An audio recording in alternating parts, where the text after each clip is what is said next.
The November fog clung to London like a funeral shroud that evening, transforming the familiar streets into a maze of shadows and whispered secrets. Dr. Watson sat beside the flickering gaslight in their Baker Street lodgings, his medical journal abandoned on his lap as he listened to the distant tolling of church bells across the city. Holmes occupied his customary position by the hearth, his aquiline profile illuminated by the dancing flames as he examined a peculiar chemical compound through his magnifying glass, occasionally releasing small puffs of acrid smoke that mingled with the tobacco-scented air. The tranquil domesticity of the scene was shattered by urgent footsteps upon the stairs, followed by Mrs. Hudson's apologetic voice and the abrupt entrance of Inspector Lestrade. The Scotland Yard detective's usually composed demeanour had given way to an expression of profound bewilderment, his weathered face bearing the telltale signs of a man who had encountered something beyond his considerable experience. Behind him stood a tall, sallow gentleman with clerical whiskers, clutching a dripping umbrella and wearing the unmistakable aspect of ecclesiastical authority mixed with deep anxiety. Holmes, Watson, Lestrade began without preamble, his voice carrying an unusual tremor. We have a most extraordinary situation that defies all rational explanation. This is Mr. Lionel Baring, churchwarden of Street, Mary Le Beau in Cheapside, and he brings us a case that has left the entire yard scratching their heads in bewilderment. Holmes set down his apparatus with deliberate precision, his grey eyes already beginning to gleam with the familiar fire of intellectual challenge. Inspector, your agitated state and the mud patterns on your boots suggest you've been investigating something in the vicinity of the old churches. The gentleman's clerical bearing and the particular type of clay adhering to his umbrella indicate Cheapside specifically. Pray, what impossible crime has occurred in that venerable district? Mr. Baring stepped forward, his hands trembling as he began his account. Mr. Holmes, at the stroke of midnight last evening, the great tenor bell of Bow Church tolled 13 times of its own accord. This bell, sir, is not rung except for the most solemn occasions, and I had personally secured the clappers with leather thongs at dusk, as is our custom. Yet somehow, impossibly, it rang out across the city with those ominous extra strokes. Most intriguing, Holmes murmured, his fingers steepled beneath his chin. And I assume this supernatural performance was not without earthly consequences? Lestrade cleared his throat grimly. This morning we discovered Thomas Grieve, the church verger, dead at the foot of the tower stairs. A reliable man of 37, married, with no history of night wandering. Yet there he lay with his head at an unnatural angle and his face blackened with what appeared to be soot from the bell chamber above. The circumstances, gentlemen, are what make this case so perplexing. Baring continued, his voice gaining strength as he recounted the facts. The tower door was bolted from within, the iron mechanism rusted in place when we forced entry at dawn. The bell ropes themselves were found severed, their ends singed as if by hot iron. Most peculiar of all, the key to the tower was discovered lying upon an open Bible in the vestry, positioned precisely upon a passage speaking of hidden things revealed. Watson found himself leaning forward, captivated by the mounting impossibilities. But surely there must have been some sign of intrusion, some explanation for how the bell came to ring? That's precisely what makes this case so maddening, Doctor, Lestrade replied. The belfry showed only 2 sets of recent footprints in the dust, one clearly belonging to Grieve, the other faint and partial, leading to the window where we found a small crimson thread snagged on the timber.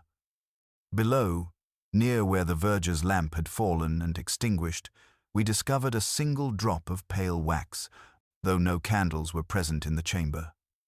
Holmes had been studying the umbrella, where a darker drop of water trembled on the silk.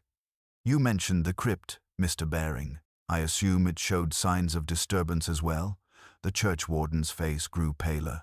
The ancient slab before the undercroft door was found slightly raised, the dust disturbed, though nothing appeared missing from the locked chest within.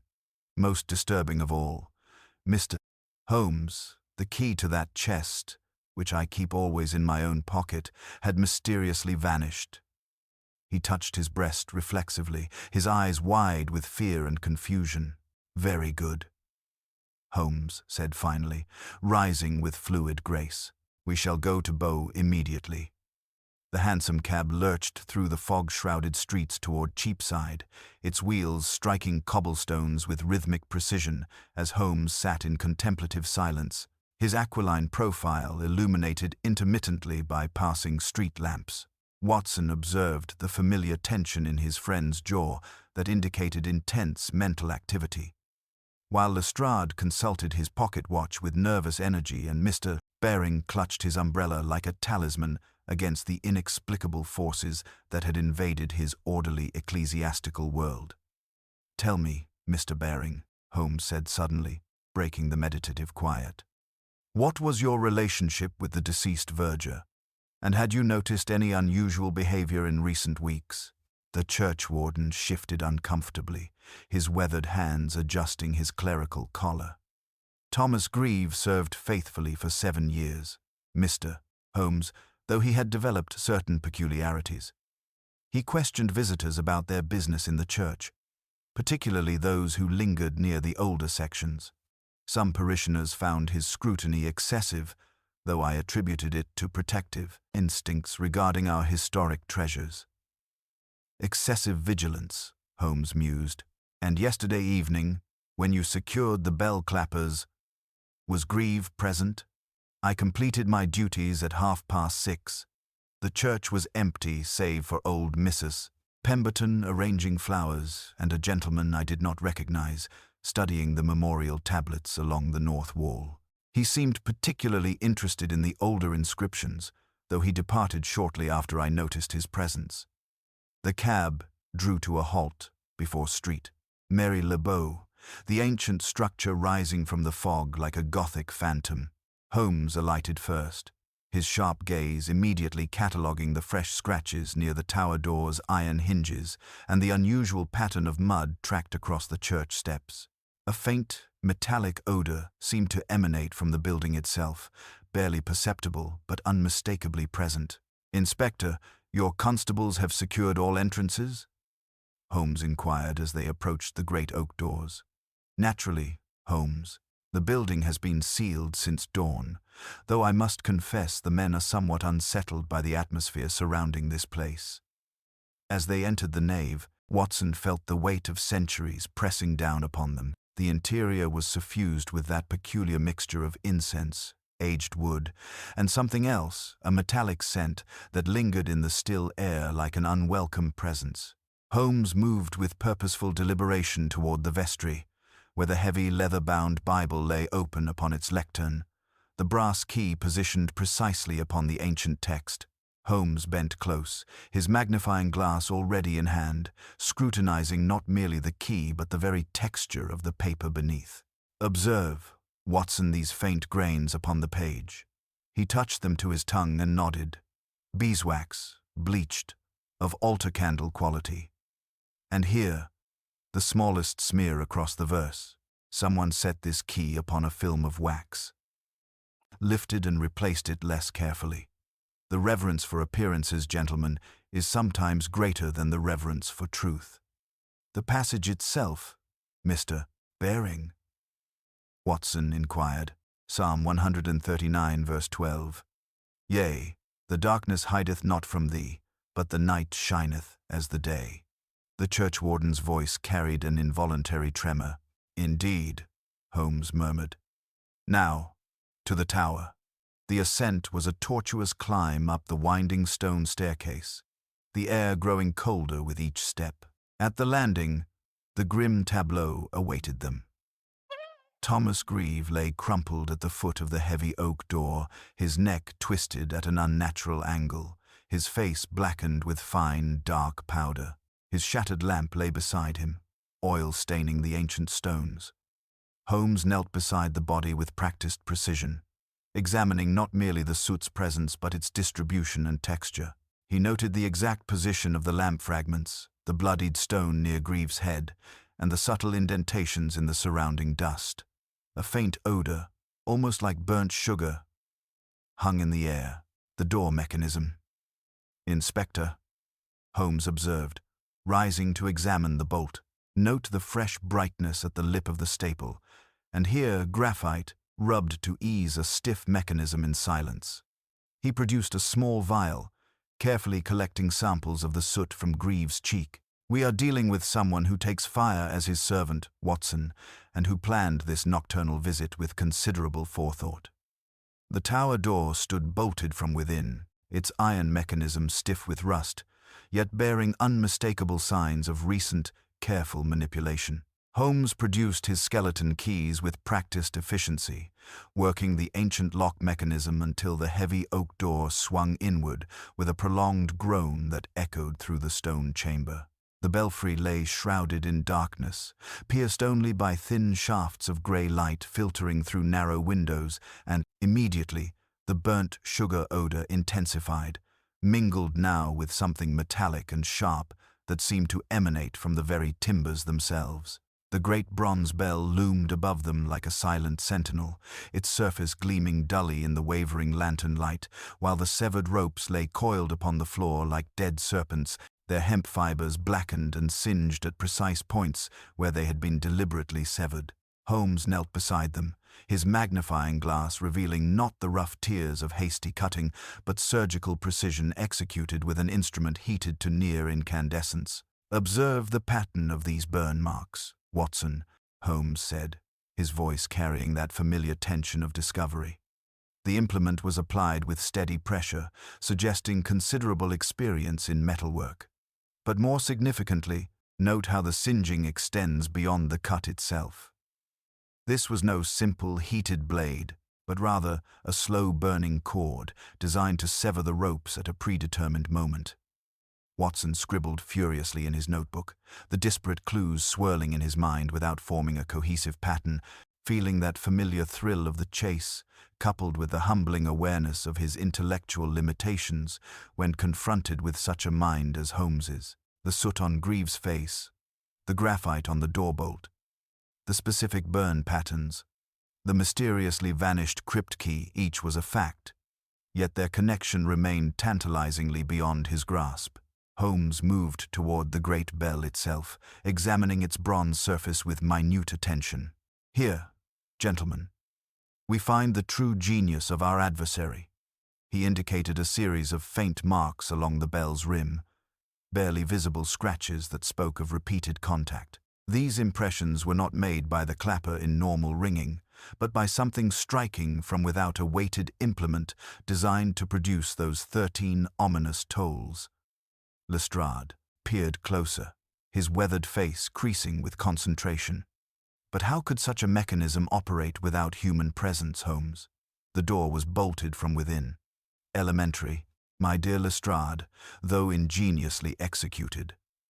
Holmes moved to examine a rusty hook upon a supporting timber, noting its freshly polished surface. Below it, that pale drop had hardened into a milky tear. He touched it to his tongue and nodded. "Beeswax, heated and allowed to cool. Mark the faint odor of burnt sugar that pervades this chamber. The residue of waxed twine made to smolder, while a small weight waited upon its freedom." Behind a structural beam, Holmes discovered what he had been seeking: an iron hammer, its head wrapped in scorched leather, connected to an intricate system of cords and counterweights. "Our 13 strokes were summoned by this patient instrument, Watson, a weight released by melted wax, drawing this padded head against the bell's rim until the mechanism exhausted itself. No rope nor clapper required, and no human hand to guide it once set in motion. At the narrow window, Holmes found the crimson thread caught upon a splinter of ancient oak, but more importantly, he discovered fresh rope burns against the aged timber and traces of London grit upon the outer sill. "A descent to the lane below," he murmured, examining the evidence with his glass. "The inner edge shows no finger marks. Our visitor wore gloves and possessed considerable skill in rope work." "Mr." Baring had remained near the doorway, his clerical composure barely maintained as he witnessed these revelations. "Mr. Holmes, surely such elaborate preparation suggests madness rather than mere criminal intent." "On the contrary," Holmes replied, his grey eyes reflecting an intensity that seemed almost luminous. What we observe here is the work of a remarkably methodical mind, one that understands both mechanical principles and human psychology. The 13 tolls were chosen deliberately not for supernatural effect, but because 13 belongs to the devil in popular imagination, the better to pass for prodigy rather than artifice. Holmes returned to examine the bolt mechanism more closely, scraping away traces of graphite and noting how a fine cord could have been threaded through the gap between door and jamb. The bolt was drawn from outside after our operator's descent, then the cord itself consumed by the same slow fire that had freed the weighted hammer, hence the graphite for silence, hence the burnt residue we discovered. Watson felt the pieces beginning to align themselves, though the complete picture remained frustratingly elusive. Then Greaves' death was accidental? I believe so, Watson, though the circumstances that led to it were carefully orchestrated. The poor man likely heard the bell's impossible tolling and climbed to investigate. Finding the door bolted, he may have struggled with the mechanism, lost his footing on these treacherous stones, and fallen to his death, a tragic consequence of our adversary's theatrical demonstration. Then we seek someone with considerable mechanical knowledge, Lestrade observed, and access to the church's interior arrangements. Holmes nodded grimly.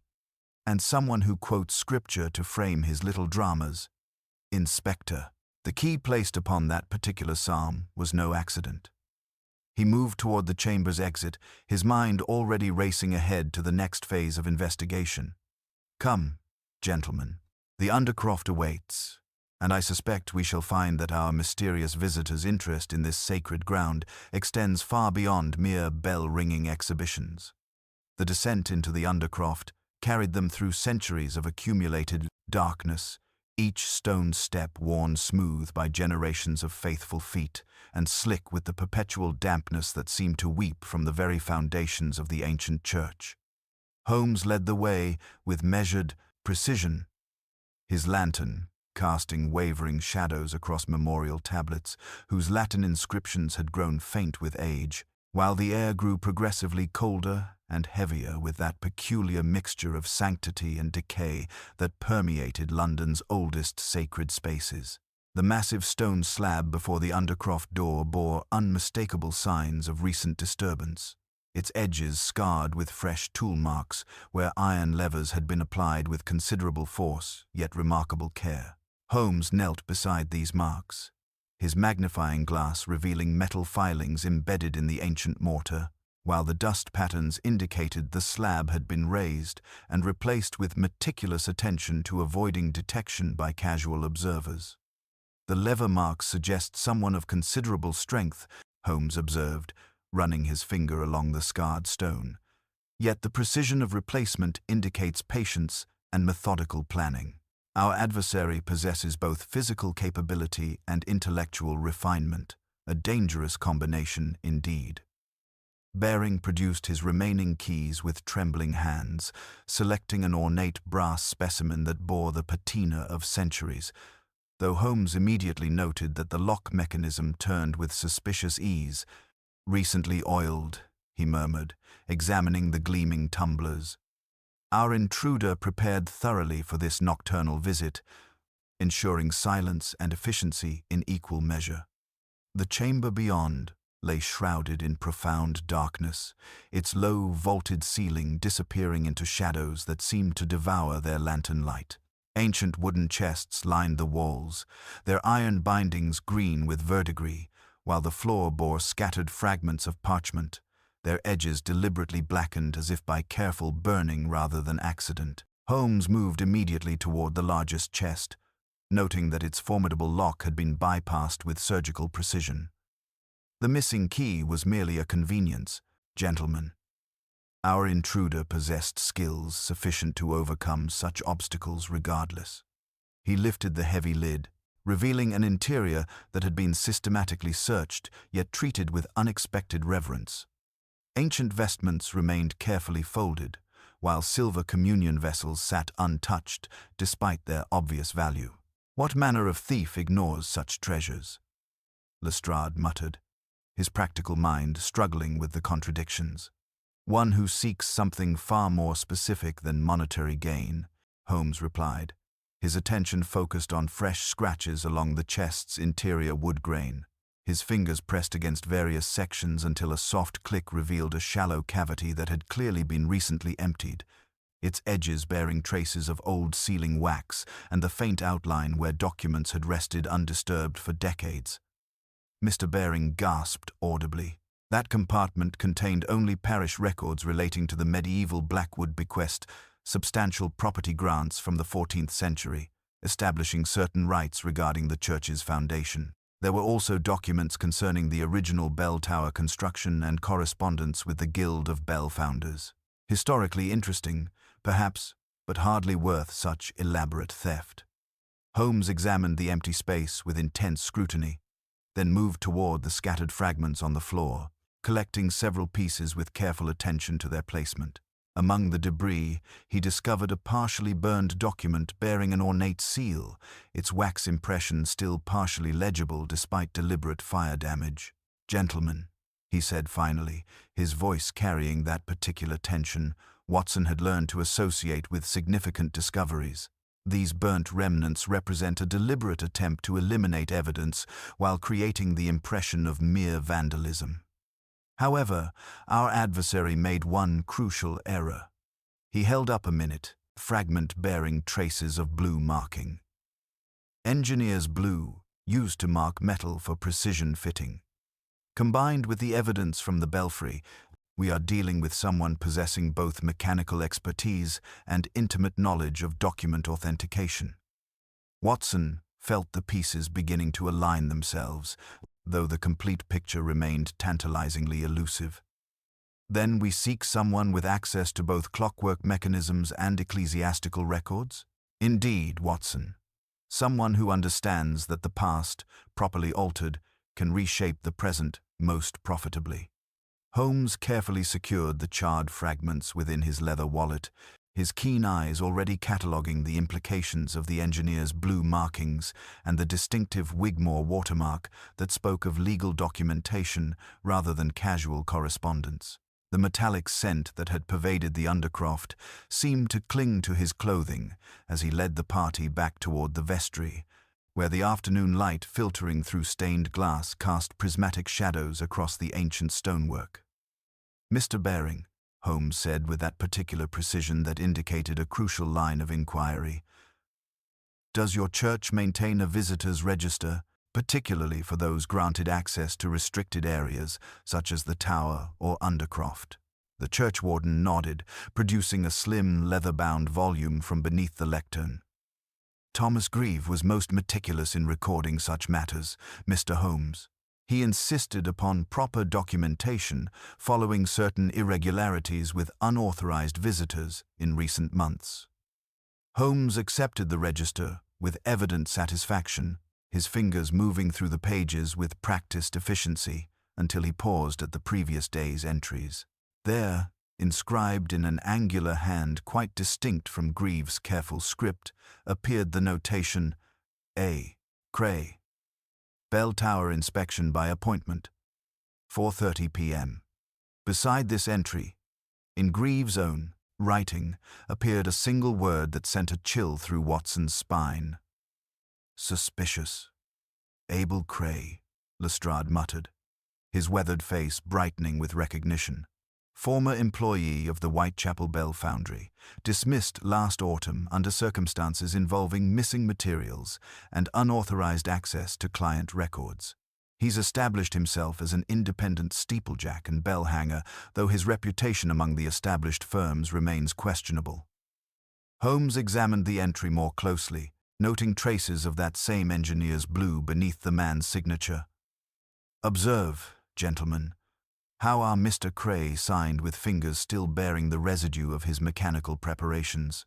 Yet note also Grieve's annotation. Our vigilant verger detected something amiss in this supposedly routine inspection."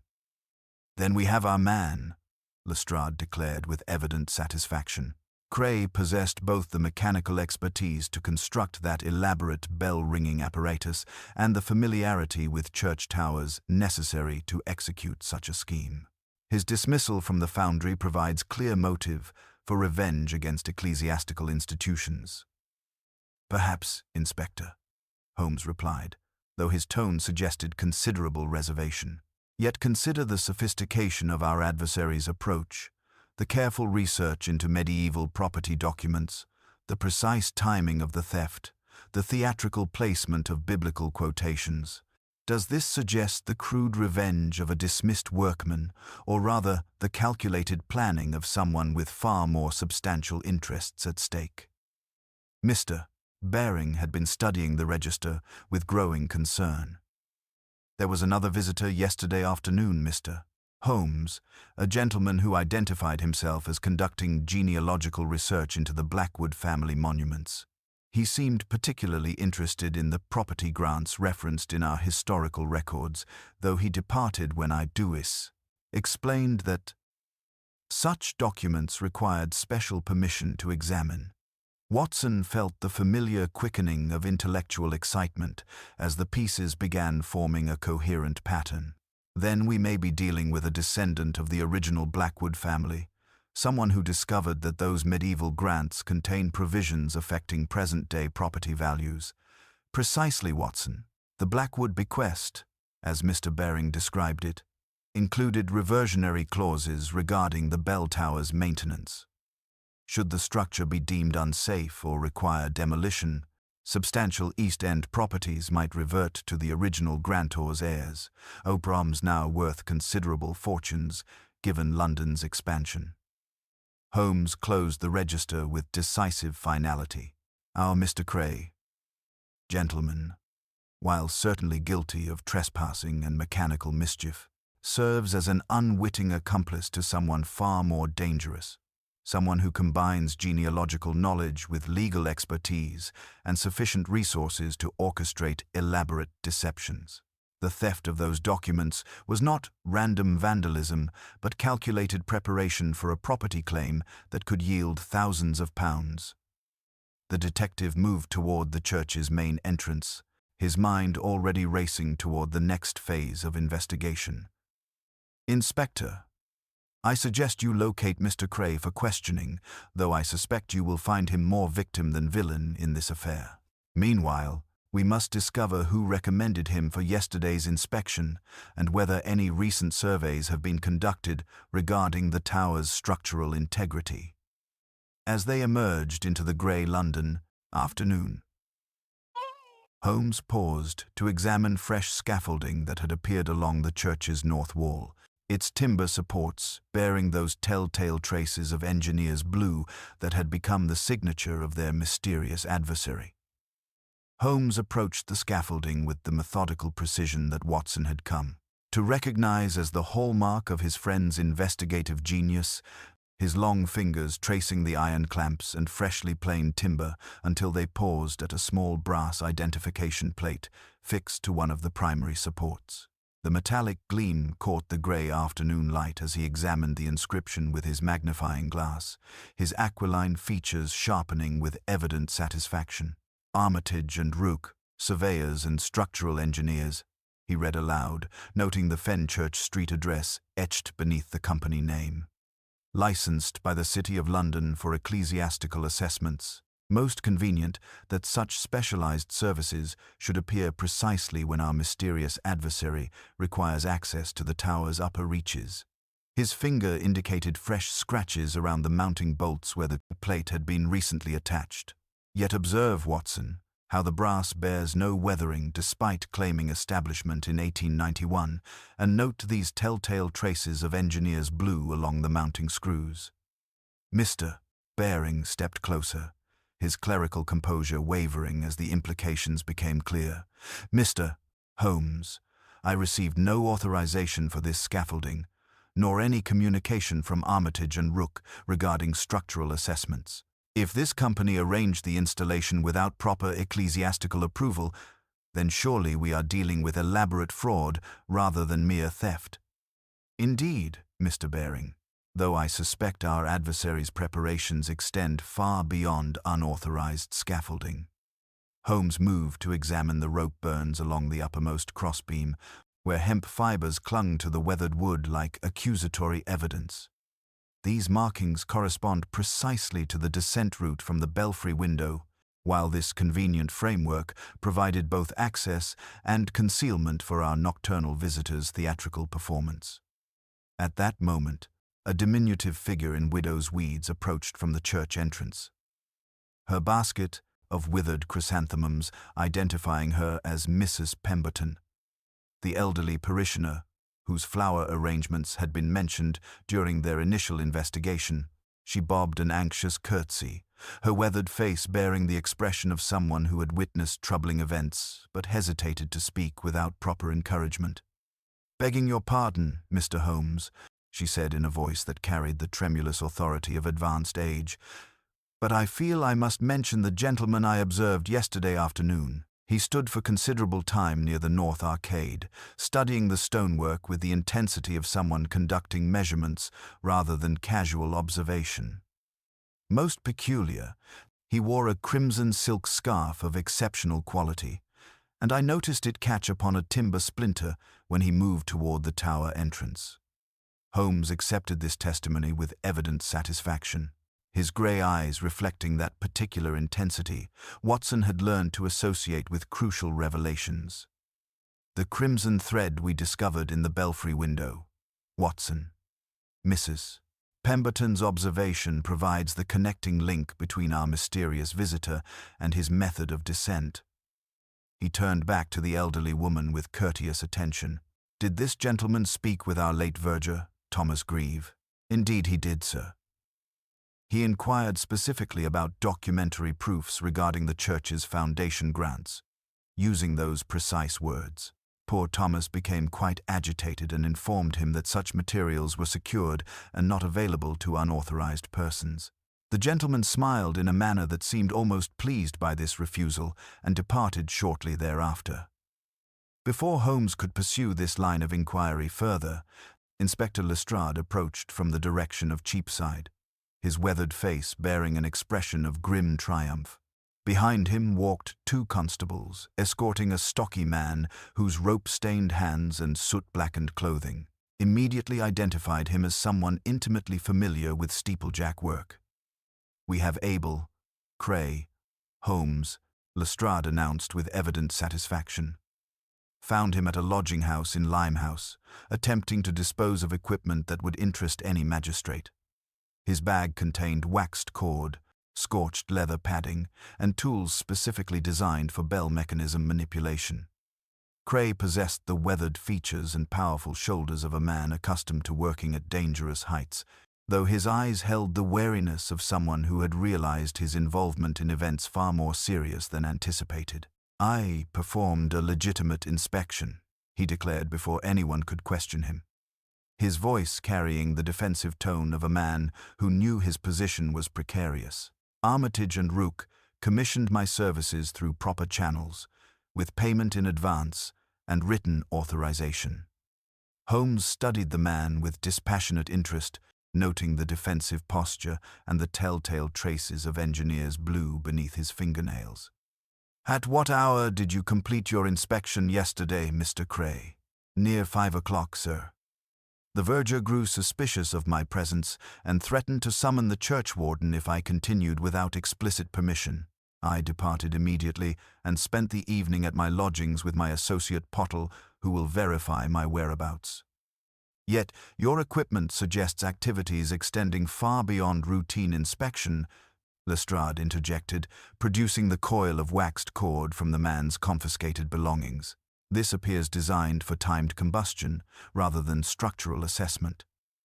Before Cray could respond, a dull metallic vibration echoed through the church nave, as though the great bell had shuddered in response to some invisible force.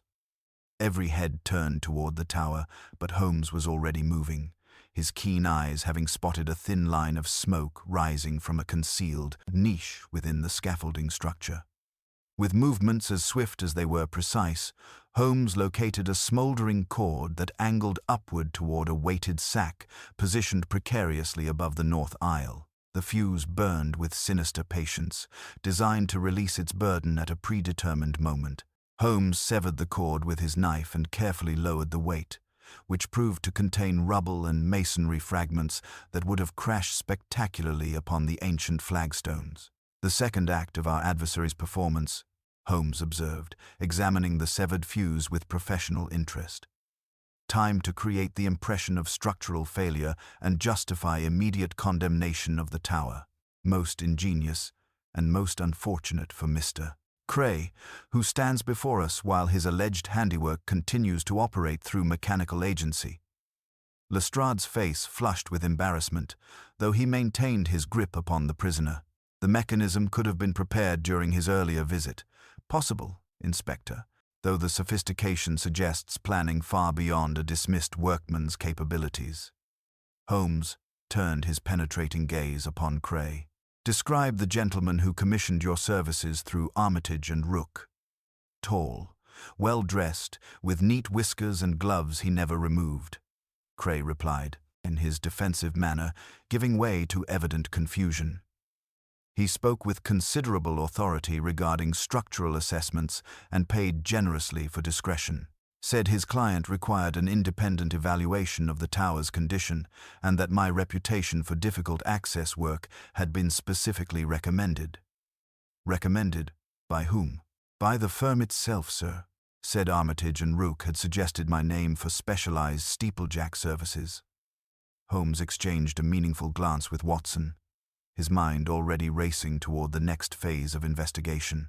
Inspector, I suggest you detain Mr. Cray pending further inquiries, though I suspect you will find him more victim than villain in this elaborate deception.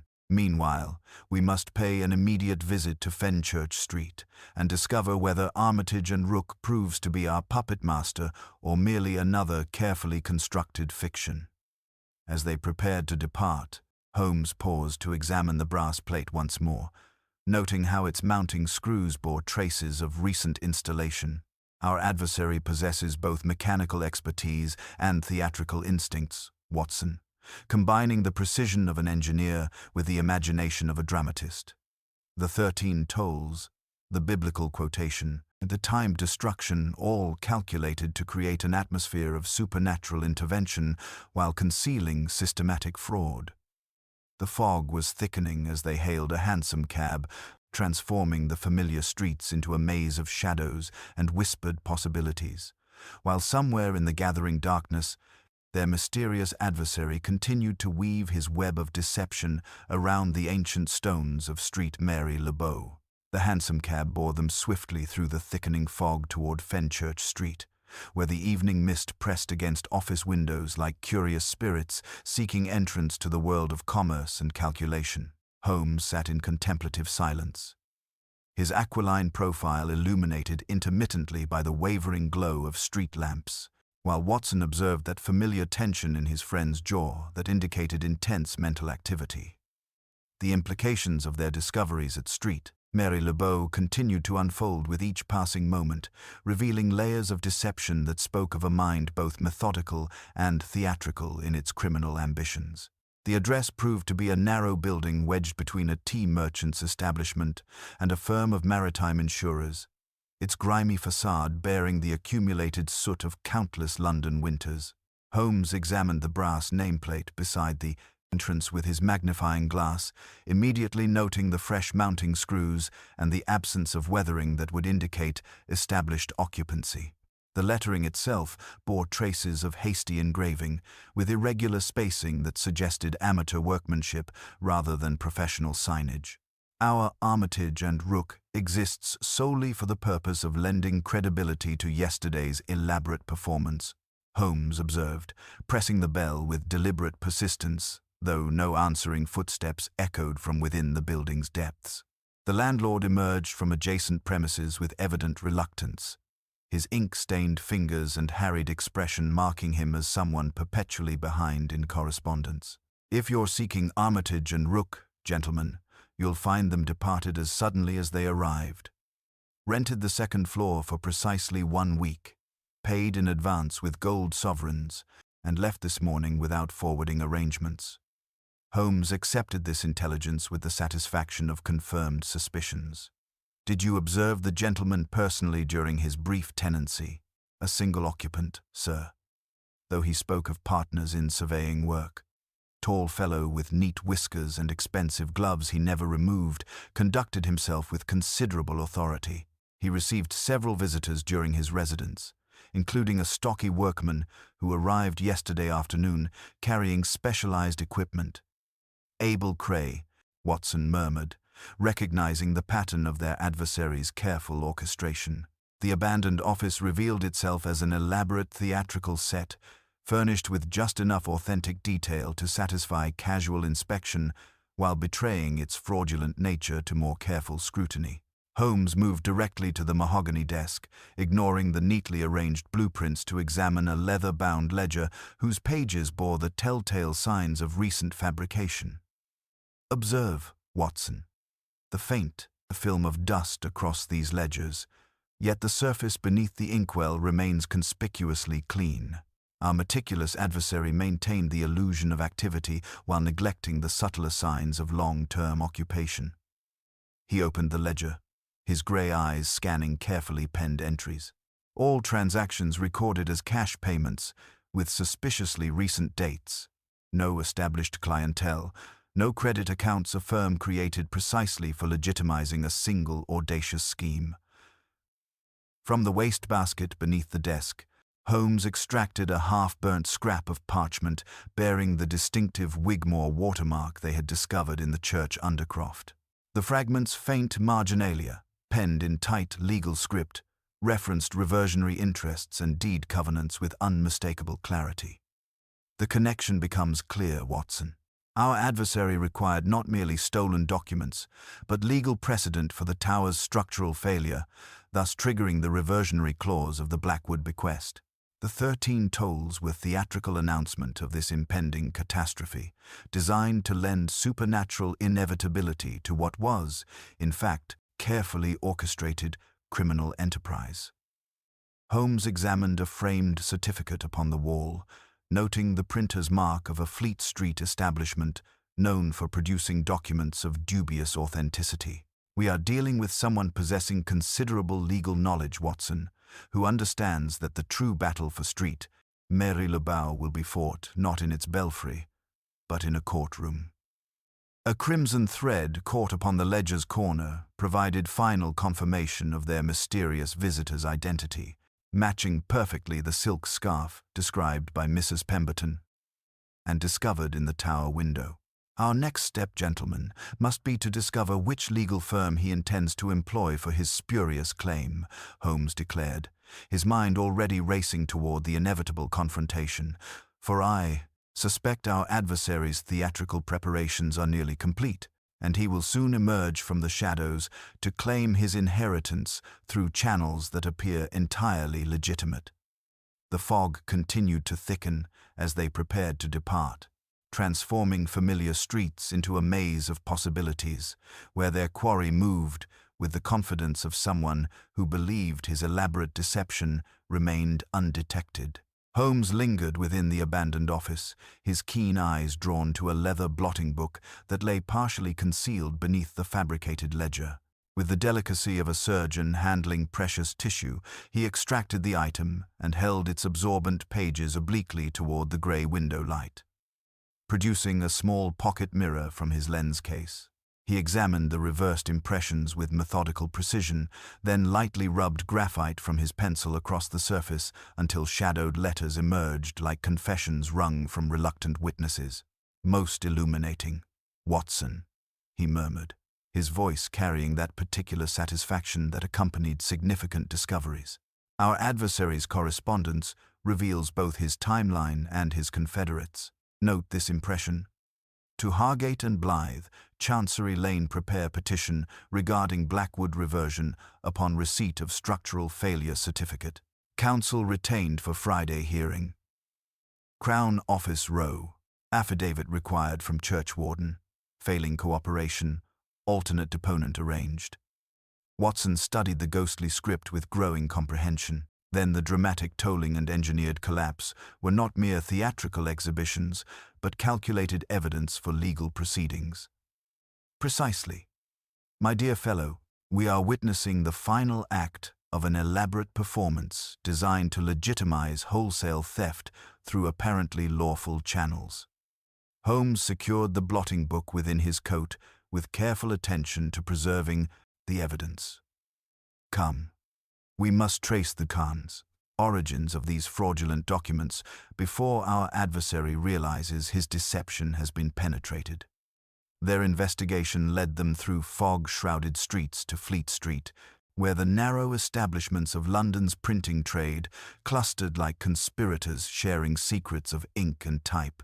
Holmes presented the counterfeit structural certificate to a compositor whose bald head and perpetually stained fingers marked him as a craftsman intimately familiar with his profession's products. "Work of ours, certainly," the man confirmed, examining the printer's mark with professional pride despite the document's dubious nature. "Commissioned late Tuesday by a gentleman of considerable refinement who paid in gold sovereigns and emphasized the critical importance of timing. He wore expensive gloves throughout our transaction and carried the distinct scent of verbena about his person." Holmes's aquiline features sharpened with evident interest. "Did this gentleman provide identification for your records?" "Indeed, sir. He presented credentials from the Middle Temple, identifying himself as Mr. Bellamy of Pump Court. Most particular about the quality of our work, he was, and sent revisions through a clerk to ensure absolute accuracy." The compositor's expression grew thoughtful. "Curious name for a bell-ringer's conspiracy, wouldn't you say?" "Bellamy," Holmes repeated with dry amusement. "One should always distrust a criminal who cannot resist literary flourishes, Watson. Our adversary's ego may prove his ultimate downfall." Chancery Lane received them with the solemn atmosphere of legal chambers, where men's fortunes were decided through careful manipulation of ancient statutes and precedents. At the offices of Hargate and Blythe, a nervous clerk with sandy hair and ink-stained fingers informed them that his principals were engaged elsewhere, though his evident agitation suggested recent communications of considerable urgency. Holmes placed his card upon the mahogany desk with deliberate ceremony. "Kindly inform Mr.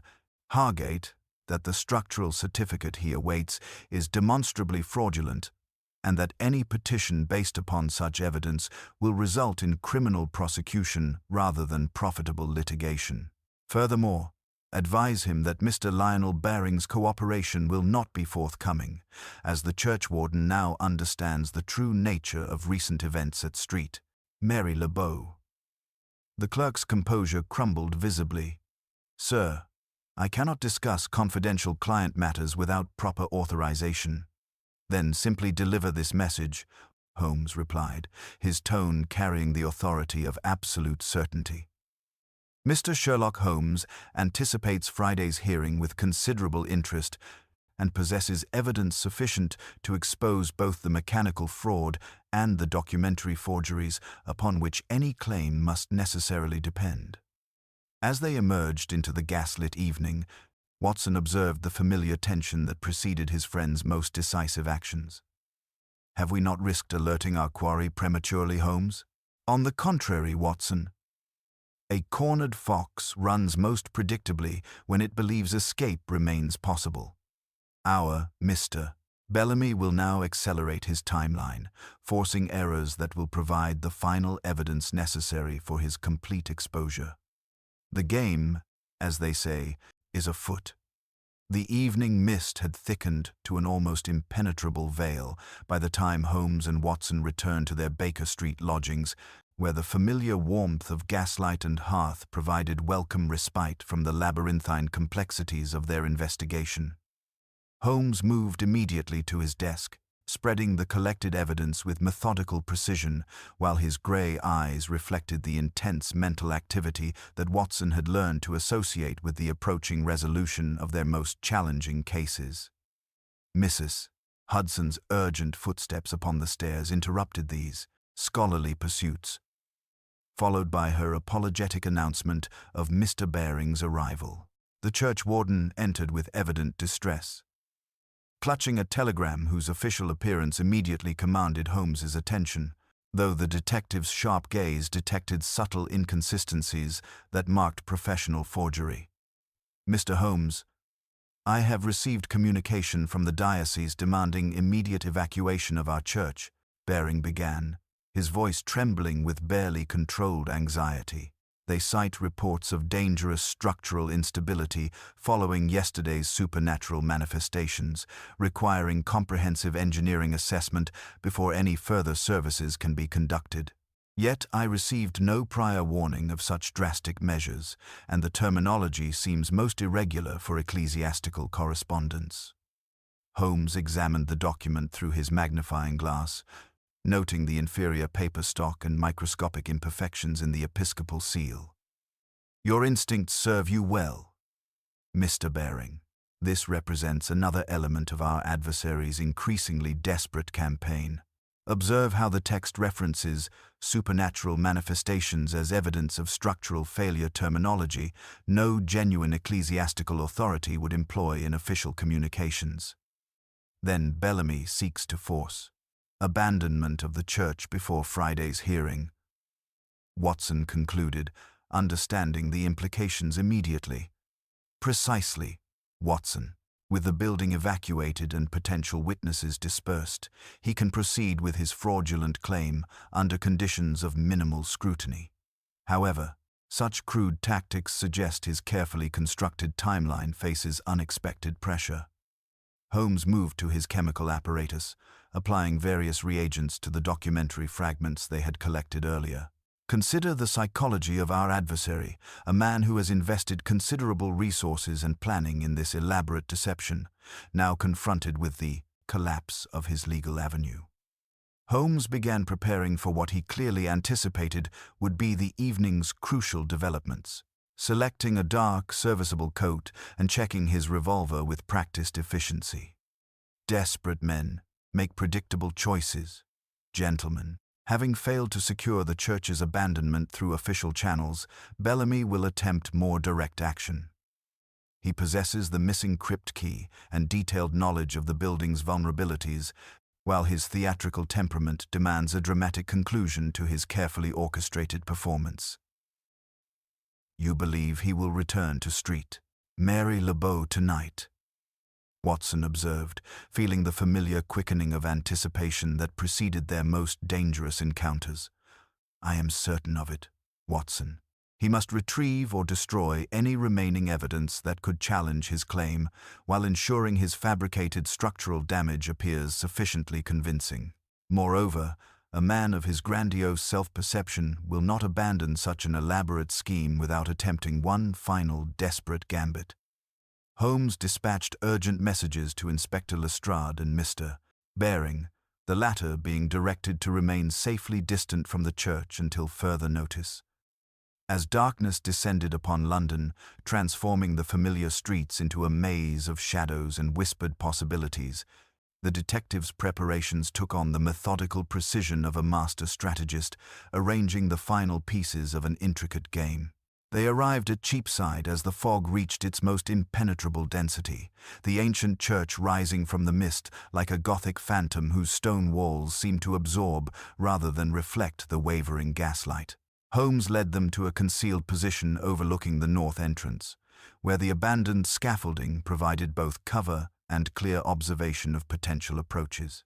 "He will come," Holmes whispered, his voice barely audible above the rhythmic dripping of condensation from the eaves. "His pride will not permit abandonment of such an elaborate scheme without one final attempt to secure victory. Moreover, the psychological pressure of our warning at Chancery Lane will compel action rather than strategic withdrawal." The silence stretched endlessly, punctuated only by distant church bells and the muffled sounds of late evening traffic, while Watson felt the weight of centuries pressing down upon them from the ancient stones. The metallic scent that had pervaded their earlier investigation seemed to linger in the still air, as though the very atmosphere retained memory of recent criminal activities. Near the stroke of 11, A faint scraping sound emerged from the direction of the tower, followed by the barely perceptible scent of verbena that had become their adversary's unwitting signature.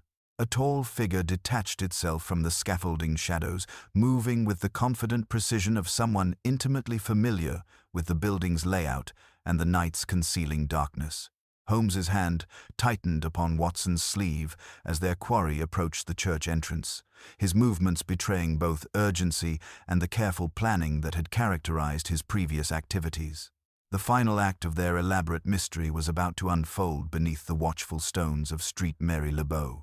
The tall figure moved with practiced confidence through the fog-shrouded churchyard, his gloved hand producing a key that glinted briefly in the gaslight before disappearing into the ancient lock. Holmes pressed his finger to his lips, signaling Watson to maintain absolute silence as they watched their quarry slip through the north entrance with the fluid grace of someone intimately familiar with both the building's layout and the concealing darkness of London's November night. They waited precisely 30 seconds before Holmes led the way toward their own entrance, moving with that peculiar economy of motion that rendered him nearly soundless even upon the resonant flagstones. The interior of Street Marylebone lay shrouded in profound darkness, punctuated only by the faint glow emanating from the direction of the Undercroft, while the distinctive scent of verbena grew stronger with each step they took deeper into the ancient structure. The descent revealed their adversary working with desperate efficiency beside the great chest, his dark lantern casting wavering shadows across scattered documents, while his gloved hands extracted paper after paper from the hidden compartment Holmes had discovered earlier. Beside him lay a leather satchel containing what appeared to be carefully prepared forgeries, along with a small brass vessel and coils of that familiar waxed cord bearing telltale traces of engineer's blue. Holmes stepped into the circle of lantern light with theatrical precision that would have done credit to any stage performance. "Good evening, Mr. Bellamy," he said with that particular blend of courtesy and menace that Watson had learned to associate with the most dangerous moments of their investigations. "Or should I address you by your legal name, which I suspect bears considerably more legitimacy than your current theatrical persona?" The man straightened with fluid grace, his face partially concealed by shadow, though his expensive clothing and refined bearing immediately confirmed every description they had collected throughout their investigation. "Mr. Sherlock Holmes," he replied in cultured tones that carried no trace of surprise. "Your reputation for persistent inquiry precedes you, though I confess curiosity regarding the evidence you believe sufficient to challenge my entirely legitimate genealogical research. Your performance has been admirably thorough," Holmes acknowledged with professional appreciation, "though marred by several crucial oversights that have rendered your elaborate deception transparent to careful observation. The engineer's blue beneath your fingernails, the distinctive verbena scent that clings to your person, the theatrical placement of biblical quotations all suggest a mind more concerned with dramatic effect than practical concealment." Watson observed the subtle tension in both men's postures, recognizing that peculiar courtesy which often preceded their most dangerous encounters. Bellamy's right hand remained suspiciously close to his coat pocket, while Holmes maintained that deceptive relaxation which concealed lightning-quick reflexes. "Your 13-stroke performance was achieved through an ingenious mechanism of weighted hammer and slow-burning fuse," Holmes continued with inexorable logic, "designed to strike the bell's rim at predetermined intervals while you descended safely via rope from the belfry window. Poor Grieve died investigating your impossible miracle, a tragic consequence of your theatrical ambitions rather than deliberate murder." The criminal's composure cracked slightly, revealing beneath the cultured exterior a calculating intelligence that had orchestrated this entire elaborate deception. "Circumstantial observations hardly constitute legal proof, Mr. Holmes. I am merely researching claims that may prove beneficial to certain interested parties, including yourself, as the last surviving descendant of the Blackwood family," Holmes replied with quiet certainty. Your research revealed the reversionary clause that would restore these valuable East End properties upon the church's structural failure. Hence the forged certificates, the phantom surveying firm, the recruitment of unwitting accomplices like Abel Cray, all designed to trigger legal mechanisms that would transfer ownership through apparently legitimate channels. At that moment, the heavy footsteps of Inspector Lestrade and his constables echoed from the entrance passage, their lanterns cutting through the ancient darkness like harbingers of justice. Bellamy's eyes widened almost imperceptibly, that flicker of panic momentarily replacing his composed facade as the full implications of his exposure became undeniably clear. "Arthur Bellamy," Lestrade announced with professional satisfaction as his men surrounded the trapped criminal, "I arrest you on charges of fraud, forgery, theft, and conspiracy to endanger public safety. Your elaborate theatrical performance ends here, in the very crypt where you sought to complete your deception." As the handcuffs clicked into place, Holmes retrieved the brass vessel, noting its contents of chemical compounds designed to accelerate mortar deterioration. "The final act of your drama, Mr. Bellamy, structural sabotage to support your fraudulent claims. Fortunately, we arrived in time to prevent both the destruction of evidence and the potential collapse that might have endangered innocent lives." The fog pressed close as they emerged into the London night, swallowing their small procession, while the ancient stones of Street Mary Le Beau stood witness to justice served beneath the patient gaze of centuries. The familiar sanctuary of their Baker Street lodgings welcomed Holmes and Watson with the comforting glow of gaslight and the lingering warmth of Mrs. Hudson's carefully tended hearth, providing blessed respite from the fog-shrouded complexities of their most theatrically elaborate case. Holmes settled into his customary chair with evident satisfaction, his aquiline features reflecting that particular contentment which followed the successful resolution of their most intellectually challenging mysteries, while Watson observed his friend's contemplative mood with the understanding born of years of shared adventures. "You perceive now, Watson, how every seemingly disparate element formed part of a single, elaborate performance," Holmes began, his grey eyes reflecting the dancing flames as he drew thoughtfully upon his pipe. "The 13 tolls were achieved through mechanical precision rather than supernatural intervention, a weighted hammer wrapped in scorched leather, released by a slow-burning waxed fuse that consumed itself while striking the bell's rim at predetermined intervals." Watson consulted his hastily scribbled notes, marveling at the systematic methodology underlying what had appeared to be impossible manifestations. The graphite upon the bolt mechanism enabled silent manipulation, while the burnt sugar scent we detected throughout the tower resulted from the beeswax compounds used in the timing apparatus. "Precisely, my dear fellow. Our Mr. Bellamy possessed considerable mechanical expertise, evident in every aspect of his elaborate deception. The engineer's blue beneath his fingernails, the verbena scent that clung to his person despite his careful gloves, the surgical precision of the rope severing all spoke of someone intimately familiar with both metalworking and structural engineering principles." Holmes rose to examine the evidence they had collected, arranging the crimson silk thread, the brass vessel containing acetic acid compounds, and the fragments of burnt documents with scientific precision. The stolen crypt documents concerned the medieval Blackwood bequest, whose reversionary clause would restore valuable East End properties to the original grantor's descendants upon the church's structural failure or abandonment. Bellamy's genealogical research had revealed his legitimate claim to this inheritance, worth nearly £20,000 in current property values. Then the theatrical elements served practical purposes beyond mere dramatic effect, Watson observed, beginning to appreciate the full scope of their adversaries' calculated ruthlessness.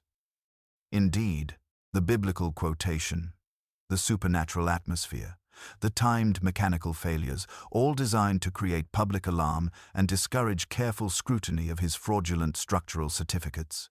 A more prosaic criminal might have achieved identical objectives through simple bribery or document forgery, But Bellamy's grandiose nature demanded a performance worthy of his intellectual vanity. The detective moved toward the window, where the November fog pressed against the glass like curious spirits seeking entrance to their warm sanctuary. His preparation extended back nearly 6 months, during which he established the Phantom Surveying Firm, recruited Abel Cray through carefully placed recommendations, and conducted detailed reconnaissance of the church's vulnerabilities. The man combined genuine intelligence with theatrical ambition, a dangerous combination that ultimately proved his undoing. Watson reflected upon the tragic death of Thomas Grieve, whose vigilant dedication to protecting his church's treasures had cost him his life. The poor verger died investigating what appeared to be miraculous manifestation, never suspecting human agency lay behind those impossible tolls. Grieve's death was unintended but inevitable given Bellamy's reckless methodology, Holmes replied with evident regret. The theatrical demands of his elaborate deception created inherent dangers for innocent bystanders who became unwittingly entangled in his criminal enterprise. Had he possessed less vanity and more prudence, he might have succeeded through straightforward fraud rather than elaborate performance. The distant tolling of London's church bells provided gentle counterpoint to their reflections, while Holmes prepared his chemical apparatus to analyze the remaining evidence that would ensure Bellamy's conviction. The case demonstrates once again, Watson, that the most dangerous criminals are often those who combine genuine capability with theatrical pride. Bellamy possessed sufficient skill to achieve his objectives through conventional methods, yet his need for dramatic recognition provided the very evidence necessary for his exposure. As the evening deepened around them, Watson felt that familiar satisfaction which accompanied justice served and innocent lives protected. Knowing that the ancient stones of Street Mary Le Beau would continue their patient vigil over London's faithful, while their mysterious adversary faced the consequences of ambition unchecked by wisdom or moral restraint. The pale November dawn filtered through the familiar windows of Baker Street, dispelling the last vestiges of fog that had shrouded their nocturnal adventure in mystery and menace. Holmes sat at his desk with evident satisfaction, his aquiline features reflecting the contentment that followed their most intellectually challenging cases, while Watson perused the morning papers whose headlines proclaimed the dramatic exposure of Arthur Bellamy's elaborate fraud against the ancient church of Street Mary Le Beau. "The Times provides a remarkably thorough account," Watson observed, noting how the journalist had captured both the mechanical ingenuity and theatrical audacity that characterized their adversary's criminal enterprise. "Though I suspect they underestimate the genuine danger his schemes pose to innocent lives and the complexity of his 6-month preparation." Inspector Lestrade arrived precisely at 9 o'clock, bearing news that would ensure Bellamy's comprehensive prosecution. "He's confessed to everything, Holmes," the Scotland Yard detective announced with evident satisfaction. 6 months of meticulous planning, forged credentials from multiple institutions, and a network of unwitting accomplices who believed themselves participants in legitimate business transactions. Most remarkable of all, our legal experts confirm that his genealogical research was entirely accurate. He possessed legitimate claim to the Blackwood inheritance through conventional legal channels. Holmes set down his pipe with that decisive gesture, which marked the resolution of complex mysteries. Therein lies the supreme irony of our Mr. Bellamy's elaborate performance, Inspector. His criminal methodology arose not from necessity, but from impatience combined with theatrical vanity that demanded dramatic recognition of his intellectual superiority. The reversionary clause was clearly established in medieval documentation, requiring only patient legal application rather than elaborate fraud. Mr. Baring's arrival completed their gathering, the church warden's clerical composure fully restored as he carried the recovered crypt key in a small velvet case, its brass surface gleaming with renewed respect for the sacred trust it represented. "Mr. Holmes, Dr. Watson, I cannot adequately express my gratitude for exposing this deception," he began, his voice carrying profound emotion. "Without your intervention, Our ancient church might have fallen victim to systematic destruction, disguised as structural necessity. The true credit belongs to Thomas Greaves' vigilant dedication, Holmes replied with characteristic modesty. His suspicions regarding Bellamy's reconnaissance visit provided the crucial foundation for our investigation. I trust appropriate memorial arrangements have been made for our faithful verger? Indeed, sir. A memorial service was conducted yesterday evening, attended by the entire parish. Poor Thomas died protecting treasures he could never have imagined were threatened by such elaborate criminality. The Friday hearing at Crown Office Row had concluded with Bellamy's remand for trial on charges of fraud, forgery, conspiracy, and endangering public safety. Abel Cray emerged exonerated though chastened. His testimony against Bellamy ensuring justice, while his demonstrated skills earned Lestrade's promise of legitimate employment recommendations. Holmes rose to examine the morning light, his grey eyes reflecting that particular intensity Watson had learned to associate with profound psychological analysis. The case illustrates the dangerous combination of genuine capability with fundamental character flaws. Watson, Bellamy possessed sufficient intelligence and resources to achieve his objectives legitimately, yet chose theatrical criminality that provided temporary satisfaction at permanent cost. The verbena scent, the engineer's blue, the crimson thread, such minute details, yet they revealed a man's entire character. Watson mused, reviewing his notes with renewed appreciation for his friend's methodical approach. Precisely, my dear fellow. His need for dramatic recognition provided the very evidence necessary for his exposure. The 13 tolls were mechanically ingenious, a weighted hammer released by slow-burning waxed fuse, striking the bell's rim while he established his alibi elsewhere. The structural sabotage through acetic acid compounds would have legitimized his inheritance claim under the guise of divine judgment or ancient curse. As their visitors departed, Holmes returned to his chemical apparatus with methodical precision. The familiar sounds of London's awakening streets, providing gentle counterpoint to their reflections.